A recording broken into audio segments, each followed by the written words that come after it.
Assalamualaikum warahmatullahi wabarakatuh. My name is Syami Aiman bin Afandi.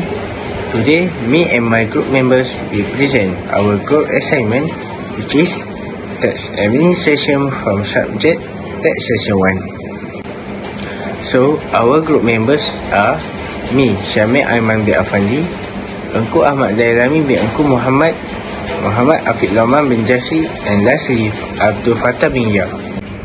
Did you forget to refile your LHD income tax again? You could be penalized with fines, imprisonment, or both. Have you ever considered not paying taxes?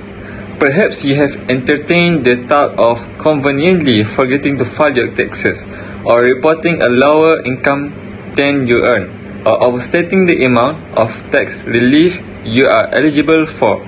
If any of these have crossed your mind, please don't act on them. Anyone guilty of tax offences could get punished with a fine, imprisonment, or both. There is 4 components which is related with this problem scenario. First, voluntary disclosure. Second, not filing taxes. Third, misreporting. And the last one is overstating. So, I will start with voluntary disclosure. So, what is voluntary disclosure? A voluntary disclosure occurs when you provide a truthful, timely, and complete disclosure to CI through designated procedures. It also requires you to cooperate with us in determining your correct tax liability and make good faith arrangement with us to pay in full the tax, interest, and any applicable penalties you owe. Disclosure is the process of making facts or information known to the public. Proper disclosure by a corporation is the act of making its customer, investor, and any people involved in doing business with the company aware of relevant information. A voluntary disclosure agreement (VDA) is a contractual agreement between your company and the state, in which your company comes forward voluntarily to pay its tax obligation in exchange for state concession in the form of reduced penalties and limitation on the number of years under consideration for outstanding tax liability. Second is not filing your taxes. The offence when you not filing your taxes as classified under failure to furnish a return for your assessment.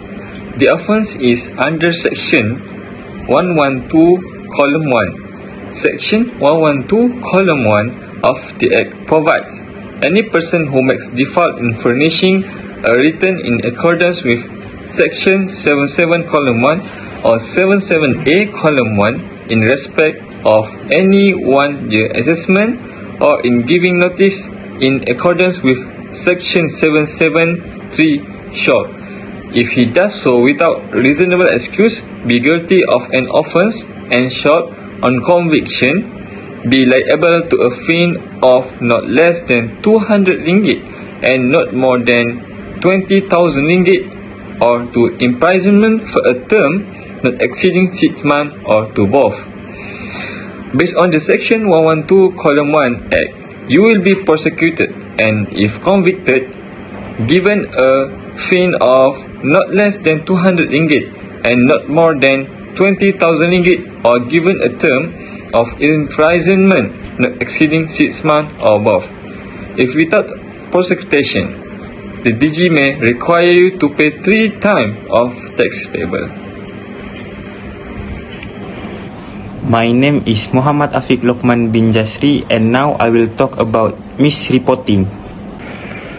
Misreporting how much you earn is an incorrect return tax offence under Section 113(1).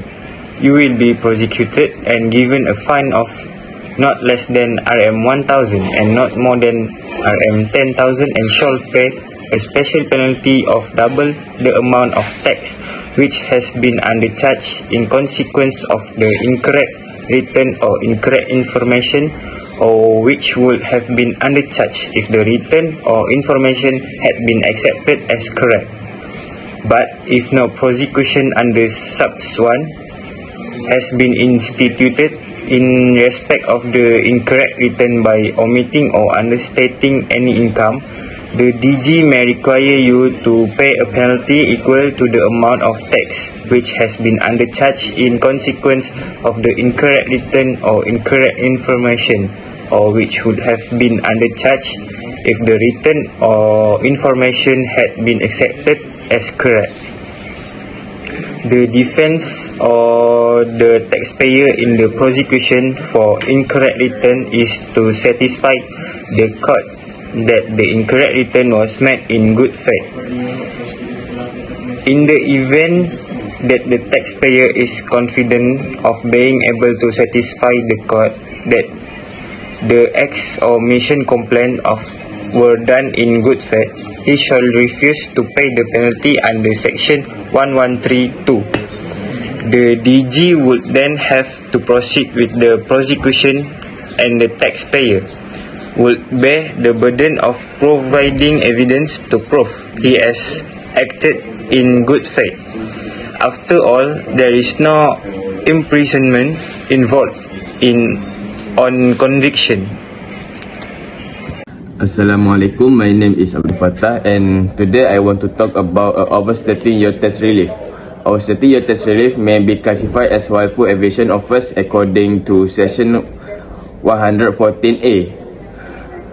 Section 114(1) provides that any person who willfully and with intent to evade tax omits from a return made under this Act any income which shall be included, make a false statement or entry in a return made under this Act, give a false answer orally or in writing to a question asked or request for information made in pursuance of this Act, prepare or maintain or authorize the preparation or maintenance of false book of account or another false record, facilities or authorize the falsification of books of account or other records, or make use or authorize the use of any fraud, act or contrivance shall be guilty of an offence.